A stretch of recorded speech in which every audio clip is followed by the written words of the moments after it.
I'm Art Holst, and the video you're about to see will give you an idea of how my 45-year career as a salesman, businessman, and National Football League official go together to bring your organization an entertaining as well as educational and motivating message. I make it my business to talk with every client in advance about your business, your goals, your changes, your challenges. I want to tailor my presentation to your specific needs. So let's go. And if you'd like to speak with me or need additional information, call the agency or person from whom you received this tape. Well, that was a lot better than the introduction I had the other day in Indiana. I spoke over in Indiana for about 5,000 farmers. And this farmer got up to introduce me. He looked at his notes. It says here, our speaker needs no introduction. He said, I hope that's true because I never heard of him before.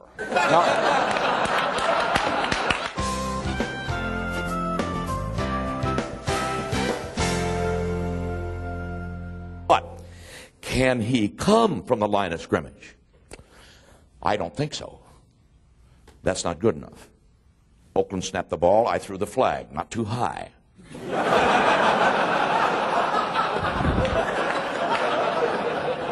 I said to a young banker, how long have you worked for the bank? He said, ever since the day they threatened to fire me. Now, he didn't. Before I could turn my head, I heard his gun go bang, bang. He said, Art, I got 2 of his cows. Let's get out of here. So you could have, so people say to me, well, didn't you have trouble with those guys that are twice your size and half your age? Look at there. You saw me when I got up here. People say, what do you say to guys like Mike? How did you handle that on the field? I said, look, I look them right square in the navel and say very little. Now, Madden's over there.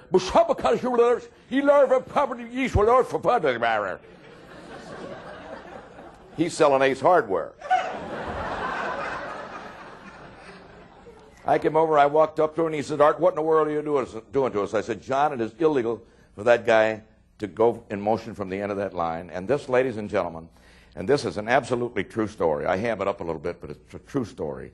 Word for word is what John Madden, the head coach of the world champion Raiders, said to me on that sunny Sunday. He said, Art, this is our secret play.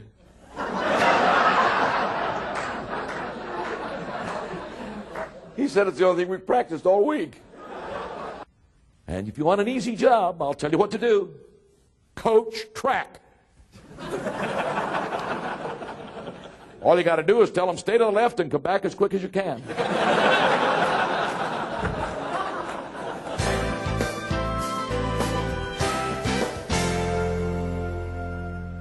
Keeping up to speed and training on new technology. All the time, new things happening. Hardware, software, communications equipment, all the rest. And being sure, big one, being sure everyone is committed to following the game plan, taking you from good to great. In football, as Mike and I both know, and John played too, one guy can screw up a play.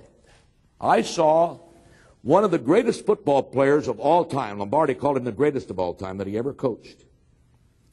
He didn't make a mistake, but he had something happen to him that changed the championship. One man. Here's the thing you got to remember about changes and problems. They don't advertise themselves. They don't say we're going to come fly into that building tomorrow, I'll be ready. They don't say the stock market's going to drop 400 points tomorrow, I'll be ready. Or sell. They don't say that. See, changes and problems come unexpectedly. I was reminded of this lack that I have in the upper story during the conduct of my hobby or weekend profession. We were working a game in Cleveland, my first year in the National Football League. I came in 1964, and Cleveland's fullback was Jim Brown, a good football player, 6'3", ran 100 about 9'5", tough to bring down. Cleveland was playing Dallas. Brown came through the line with a ball, and the big middle linebacker for Dallas, a big bald guy. Incidentally, I see a lot of fellas here in varying stages of baldness. Matter of fact, there's a great reflection from right here in front from John Daniel. Don't feel bad, John. They don't put marble tops on cheap furniture, I'll tell you that.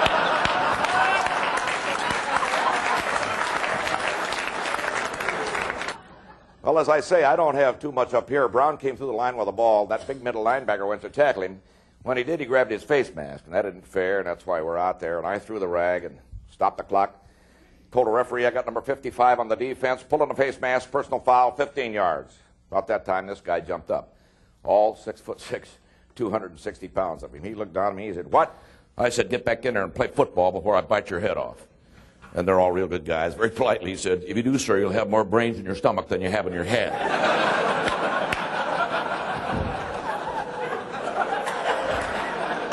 Tell you that. Well, we talked about the first year that I came in the league. I've been asked last night at the table about the last game that I worked. The last game that I worked was a championship game in 1979 in the freezing rain in Three River Stadium at Pittsburgh, when Pittsburgh beat Houston 34-5 with the ice hanging from the goalposts. But 4 weeks before that, this is a true story, I had been in Pittsburgh for a late afternoon regular season game between Pittsburgh and the Dallas Cowboys. One of those 4 o'clock nationally televised jobs. The score was 21-17 Pittsburgh in the third quarter when Rod Staubach, quarterbacking Dallas, got hit in the head and went down. Now, in pro football, a timeout for an injured player prior to the last 2 minutes of the half does not count against the 3 that they guard so carefully. It's a referee's timeout. But unbeknownst to us, the scoreboard operator in Pittsburgh, a guy I'll never meet, a guy who probably thinks his job doesn't mean anything, put 1 timeout on the board for Dallas when there are really none. Now, we don't look at the scoreboard. We can't see the scoreboard.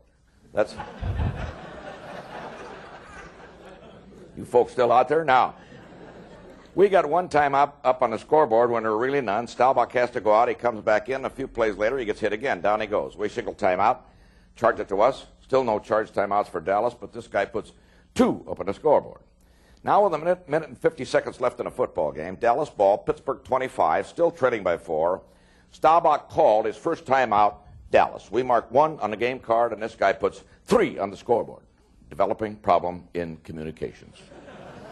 Things are not what they are what? What people think they are. And 55,000 people in Pittsburgh thought there were 3 timeouts against Dallas. Now with a minute and 20 to go in the ball game, Dallas ball, Pittsburgh 20. Staubach called his second timeout, Dallas. We mark her down, and this guy puts 4 up on the scoreboard. And immediately, Chuck Knoll, the coach of the Pittsburgh Steelers, began to holler at me, something like, "Pardon me."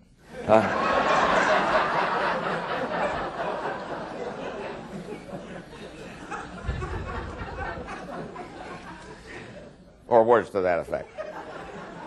And I could not figure out what this great coach was so upset about. I didn't even turn around. Now with 20 seconds left in the game, Dallas ball, Pittsburgh 18, 4th down. Staubach called his third and last timeout, Dallas. We mark her down, and this guy puts 5 up on the scoreboard, and Chuck Knoll hollered out, "Turn around and talk to me, you dirty Travis over." I turned around and said, "What do you want to talk about, Coach?" And he's standing in that 6-foot wide white stripe area he's not supposed to be in. He said, "I want to talk about how many timeouts you're giving to Dallas." I said, "We're giving them 3, Coach, and you get back out of the white." He said, "You've already given them 5, and he took 2 great big steps across the white, out onto the field, right in front of my nose on national television. I said, "No, Coach, we've given them 3, but I'm going to give you 15 yards, and I threw the flag in the air. Oh, was that popular in Pittsburgh? They were going to name me Steel Queen. Now, Bob Frederick, our referee, had been over to tell Landry, he just used his last time out. He turned around just in time to see my rag hit the ground, and 55,000 people start to boo me. Bob ran all the way across the field, ran up to me and said, "Artie, what have you done?" I said, "I have just ducked the Pittsburgh coach half the distance to the goal. Put that ball on the 9 and give Dallas a first down." He said, "Yes, and I have to walk it off." I said, "That's the penalty of leadership. Walk." And then the greatest thing that happened to me in a 15-year career in professional football happened on the next play. Staubach went back to pass, hit Drew Pearson in the end zone right in the numbers, and he dropped it. If he hadn't dropped that ball, I wouldn't be here today.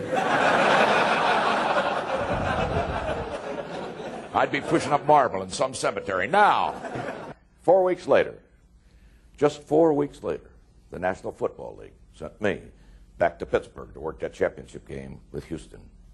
Nobody decides who's going to work where in this league except that league office at 280 Park Avenue in New York. And the officials are rated every week 4 times. They're rated by a guy in the press box. That's what I do now. Off the films in New York and by both coaches.